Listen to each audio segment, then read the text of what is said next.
બન્યા બેફામ।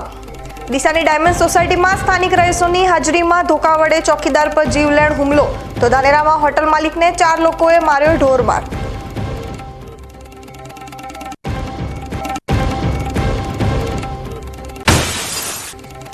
થરા નજીકથી એલસીબી પોલીસે ઝડપી પાડ્યું 300 બોરી ગેરકાયદેસર યુરિયા ખાતર। જથ્થાને થરાથી રાધનપુર લઈ જતા વખતે ઉણ નજીકથી ઝડપ્યો।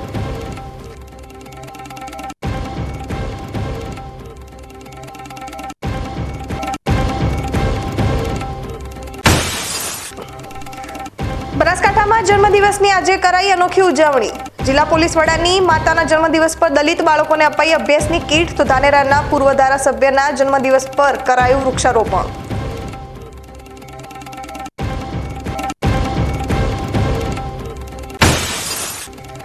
બનાસકાંઠા જિલ્લામાં ચાંદીપુરા વાયરસની થઈ એન્ટ્રી। દાંતીવાડાના 16 વર્ષીય કિશોરમાં વાયરસના લક્ષણો દેખાતા અમદાવાદની ઝાયડસ હોસ્પિટલમાં કરાયો દાખલ।